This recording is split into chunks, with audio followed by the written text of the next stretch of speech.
We don't know what to do without an idea. And the idea tells us everything. So it's common sense that ideas are super important. They're out there,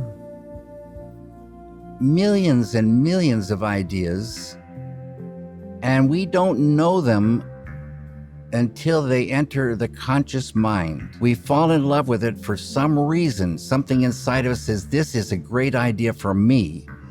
And then you write that idea down on a piece of paper in such a way that when you read what you wrote, the idea comes back in full. I think I've forgotten 3 incredible ideas in my life. So write down your ideas and save them, because it's very important. And then we can talk more about catching ideas, but I do equate catching ideas with the thing of fishing. You have to have patience, and I say a desire for an idea is like a bait on a hook. And it's like putting a little piece of bait on a hook and lowering it into the water. And then you don't know when they're going to come or what will trigger them. But lo and behold, on a lucky day, bingo, you'll catch a fish, you'll catch an idea. And like I say, you don't see the fish down there, but when you bring it up out of the water, that's like the idea coming into the conscious mind. You see the fish. You see the details of it. You know, the fish's eyes, the mouth, the fins, all the shiny little scales. You fall in love with this little fish. But then you kind of calm down and more, leisurely examine it. And on examining it, it's like you turned on your TV and the first thing was like a white flash.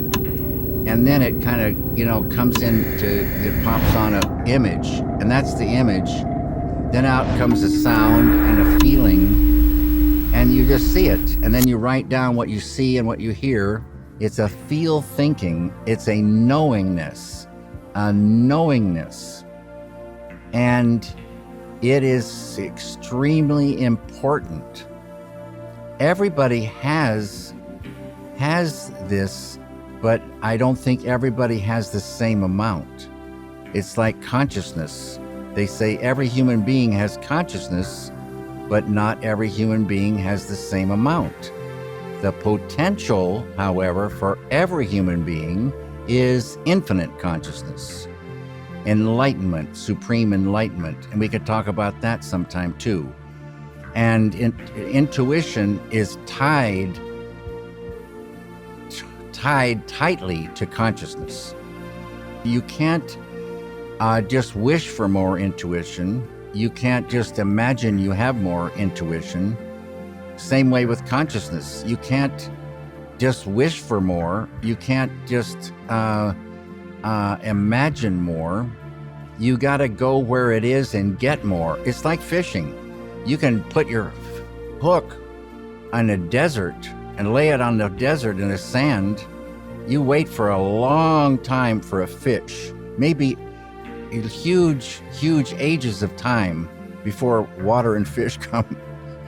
Anyway, so you've got to go where that the treasure is. I guess the analogy is the chef doesn't make the fish. The chef just cooks the fish, and the chef can cook it really, really high-end, fantastic, or it can cook it very poorly, maybe not even cook it all the way through, and people get sick. But the chef doesn't make the fish. Just like these ideas, the person catching the idea doesn't make the idea.